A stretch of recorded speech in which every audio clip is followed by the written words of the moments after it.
Bonjour, dans cette vidéo, je vous propose de voir les recommandations supplémentaires qu'il serait judicieux d'ajouter aux recommandations officielles, comme se laver soigneusement les mains ou se tenir à distance des autres personnes. Alors ces recommandations officielles, vous devez bien sûr les suivre, c'est indispensable, mais ça ne suffira pas à soutenir votre système immunitaire et à vous protéger en cette période très particulière, mais aussi tout le reste de l'année. Alors votre système immunitaire, il est à 70% dans votre microbiome. Le microbiome, c'est un ensemble de bactéries qui se trouvent dans l'intestin. Et ce microbiome, il se nourrit d'aliments riches en fibres. Ces fibres sont ensuite converties lors de la digestion en prébiotiques, puis en bonnes bactéries et en bons microbes.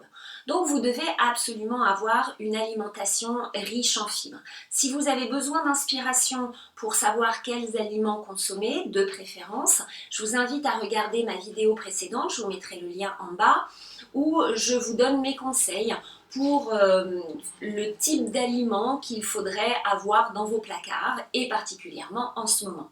Alors ma façon préférée de consommer beaucoup de fibres, si vous me connaissez, vous le savez déjà, ce sont les smoothies verts. C'est un moyen très rapide, très facile, très agréable aussi de consommer beaucoup de fibres et beaucoup d'autres éléments importants pour votre santé, comme les antioxydants, la chlorophylle, indispensable à une bonne santé, parce qu'elle apporte beaucoup d'oxygène, on va voir ça tout à l'heure. Donc les smoothies verts ont aussi l'avantage d'être assez économiques, en tout cas beaucoup plus économiques que les jus. Alors les jus sont très bons pour la santé, mais il faudrait qu'ils soient très verts. Sinon c'est généralement des jus avec beaucoup de sucre, même si c'est fait à partir de légumes comme la betterave ou la carotte, c'est très riche en sucre. Et comme on le va voir aussi tout à l'heure, c'est pas la meilleure idée en ce moment. Donc si vous faites des jus très verts. Cela dit, les jus n'ont par définition pas beaucoup de fibres, en tout cas beaucoup moins que les smoothies verts. Donc les smoothies verts vous apportent beaucoup de fibres, mais aussi ça revient moins cher. Et peut-être qu'en ce moment, c'est une préoccupation pour vous, vos finances. Donc, si vous voulez faire attention à vos finances et en même temps soutenir votre santé, je vous encourage vivement à adopter l'habitude de consommer un grand smoothie vert par jour. Pour vous aider, vous pouvez suivre mon challenge gratuit, je mettrai le lien également en dessous pour vous donner des idées de recettes, vous guider sur cette nouvelle habitude. L'avantage donc des smoothies verts, comme je vous disais, ils reviennent moins cher parce qu'il vous faut moins de matières premières pour faire un verre de smoothie que pour faire un verre de jus. Ça c'est indéniable. Pour soutenir votre système immunitaire, vous devez également consommer beaucoup d'antioxydants. Alors dans les smoothies verts, bien sûr, vous allez en avoir beaucoup. Les feuilles vertes comestibles sont très riches en antioxydants et en toutes sortes de nutriments hyper importants. Donc il est très important également d'avoir une alimentation la plus colorée possible. Comme ça, vous aurez une plus grande variété d'antioxydants.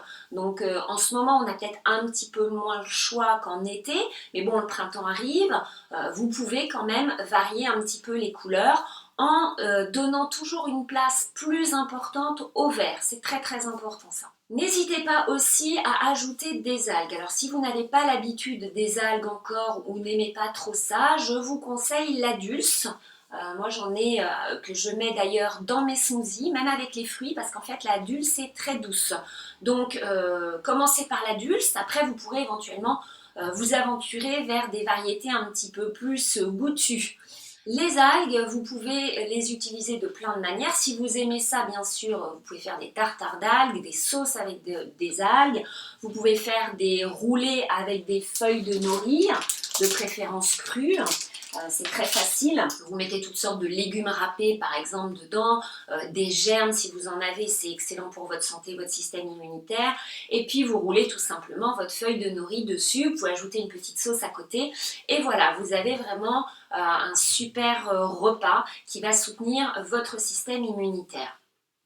Les algues sont très intéressantes parce qu'elles sont très riches en minéraux. Les minéraux sont indispensables aussi pour une bonne santé. N'hésitez pas aussi à ajouter de l'ail et des herbes aromatiques dans toutes vos préparations alimentaires. Les herbes comme le thym, l'origan, le romarin sont particulièrement intéressantes parce qu'elles ont des propriétés antivirales très puissantes.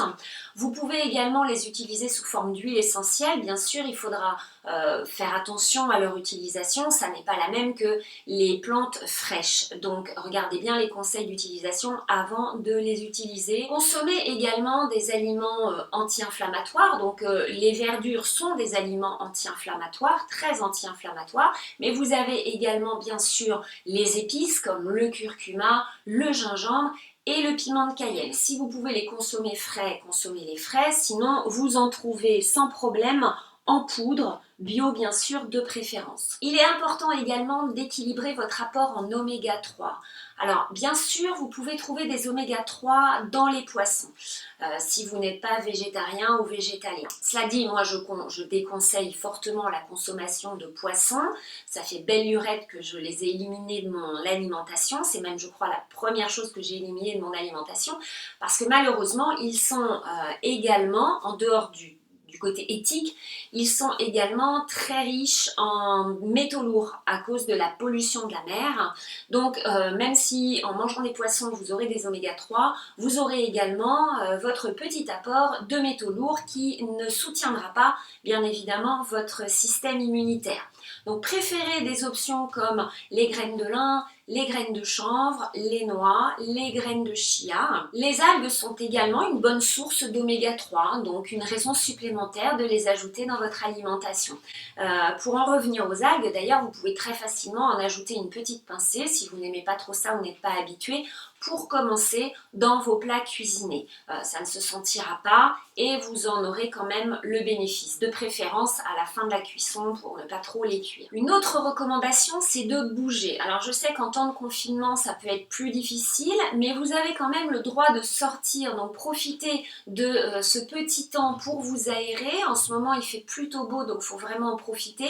La vitamine D est hyper importante pour soutenir votre système immunitaire. Beaucoup de gens malades sont en fait carencés en vitamine D.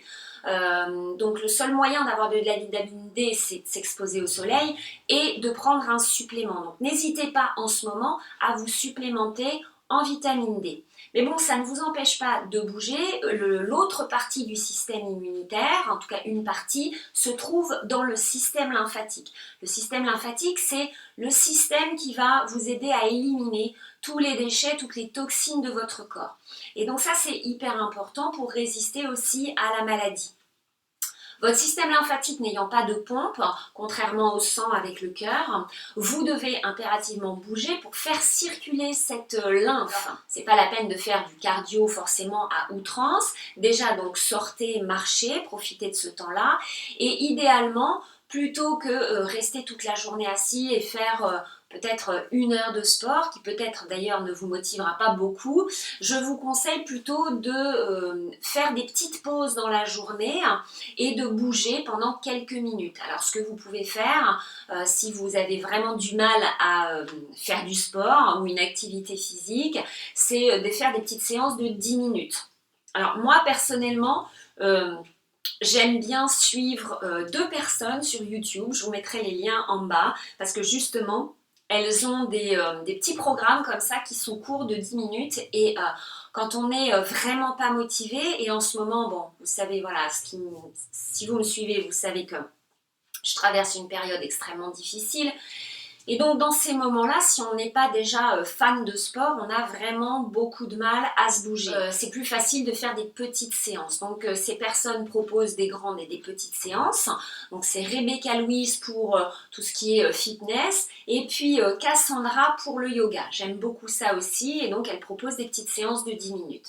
Donc l'idéal, ce serait par exemple de rester 1h30 à travailler ou à rester relativement statique musique et puis toutes les heures et demie faire un petit peu de mouvement, donc 5-10 minutes, ou bouger, danser, mettez de la musique, c'est bon pour les endorphines aussi.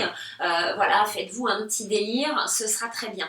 Mais il faut vraiment bouger. Si vous avez un trampoline, c'est aussi excellent bien sûr. Alors là, c'est le moment idéal de vous en servir puisqu'on est en confinement. Alors tous les trampolines ne sont pas adaptés à l'intérieur, mais certaines marques proposent des trampolines d'intérieur, vraiment tout petits. Et donc ça vous permet de faire bouger de manière optimale cette lymphe tout en vous amusant. Les enfants peuvent aussi s'y mettre, ça les défoulera, ce sera génial. Donc si vous n'avez pas de trampoline, vous avez les moyens, c'est peut-être le moment d'en acheter un. En tout cas, si vous faites 10 minutes de trampoline par jour, ce sera génial. Alors la première source de carburant de votre corps, ça n'est pas les aliments, contrairement à ce qu'on pourrait penser. La première source de carburant, c'est l'oxygène. Donc c'est pour ça que c'est super important de bouger, d'avoir une bonne respiration. Je vous invite également à faire des exercices de respiration, toutes sortes de techniques de gestion du stress pour vous permettre de mieux respirer. On en revient à mes smoothies verts, mais l'oxygène est également apporté par les feuilles vertes. Donc en bougeant et en consommant beaucoup de feuilles vertes sous toutes les formes, pas forcément sous forme de smoothie, vous pouvez aussi, au contraire, même je vous encourage en plus de votre smoothie à en ajouter dans tous vos plats ou en accompagnement en grande salade. Les feuilles vertes vont vous apporter beaucoup d'oxygène aussi grâce à la chlorophylle. La chlorophylle, elle nettoie le sang, elle oxygène le sang, elle a énormément de bienfaits. C'est pour ça que j'insiste sur l'importance de la chlorophylle dans votre alimentation et que ça doit être l'aliment, le nutriment numéro 1 dans votre alimentation, super important. Encore une fois, les smoothies verts peuvent être une super façon de faire manger plus de verre en cette période de confinement aux enfants.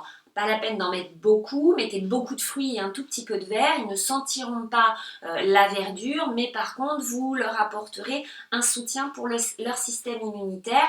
Pareil pour les personnes âgées, les smoothies verts sont vraiment géniaux parce qu'ils sont très faciles à consommer.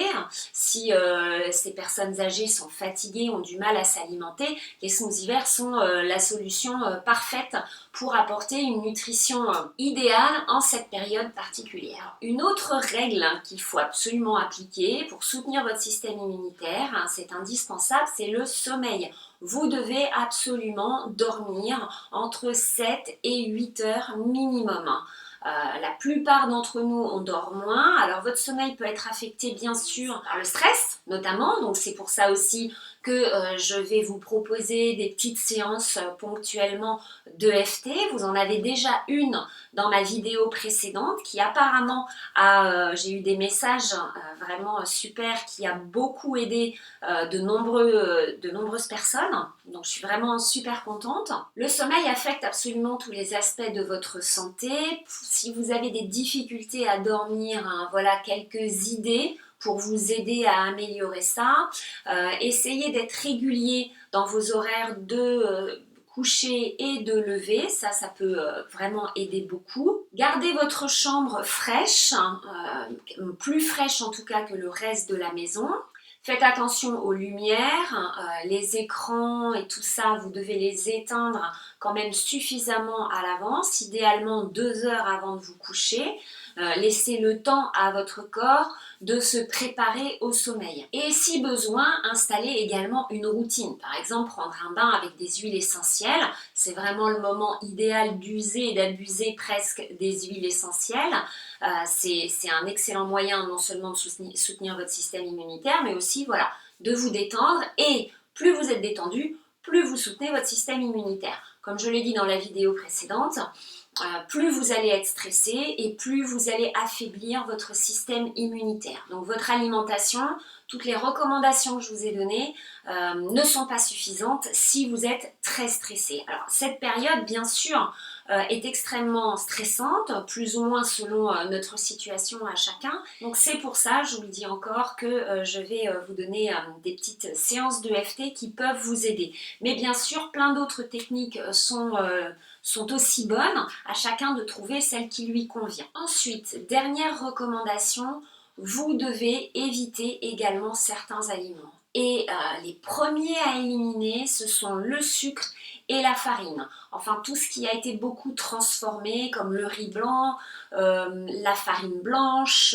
si vous mangez encore de la farine, les pâtes blanches, tout ça, tout ce qui se transforme en fait en sucre. Il faut savoir que le sucre peut affaiblir votre système immunitaire de 40%, ce qui est énorme et certainement pas recommandé en cette période. Il a un effet immunosuppresseur pouvant aller jusqu'à 5 heures. C'est-à-dire qu'à partir du moment où vous allez manger du sucre, un gâteau par exemple, vous allez avoir cet effet immunosuppresseur donc, qui affaiblit votre système immunitaire pendant 5 heures, donc, ce qui est relativement conséquent. D'après le Dr Pauling, le glucose et la vitamine C auraient une structure chimique similaire. Ce qui fait qu'en fait, les globules blancs, qui sont responsables de votre système immunitaire, vont confondre le glucose et la vitamine C. Ce qui se passe, c'est qu'au bout d'un moment, si vous consommez du sucre, du coup, la concentration en vitamine C des globules blancs sera insuffisante pour lutter efficacement contre les infections. Donc, consommez plus de vitamine C, c'est très important, et surtout moins de sucre, bien sûr. Si vous consommez de la vitamine C, mais autant de sucre à côté, vous aurez le même problème. Ce n'est pas en consommant plus de vitamine C, si vous avez une alimentation très riche en sucre, que vous allez vraiment vous aider. Donc diminuez absolument votre consommation de sucre. Pour vous aider, si vous avez des fringales, déjà vous avez l'EFT et je ferai probablement une séance là-dessus. Mais surtout, consommez des feuilles vertes. Les feuilles vertes ont un effet vraiment hyper important et surprenant sur les fringales et notamment de sucre. Moi je sais que étant quelqu'un de très anxieux et très stressé, si je consomme beaucoup de verre, donc avec un smoothie vert le matin en premier repas de la journée, ça change tout sur le reste de ma journée. J'ai beaucoup moins envie de sucre, j'ai beaucoup moins de fringales, alors que les rares fois où je ne commence pas par mon smoothie vert, eh ben, ça ne se passe pas tout à fait de la même façon. Voilà, j'espère que ces recommandations vous auront été utiles. Je vous propose dans une autre vidéo mon élixir booster d'immunité. C'est un moyen supplémentaire de stimuler et de soutenir votre système immunitaire en plus de toutes les recommandations que je vous ai données aujourd'hui. Voilà, je vous remercie de m'avoir écouté, je vous souhaite une très bonne journée, prenez soin de vous, au revoir.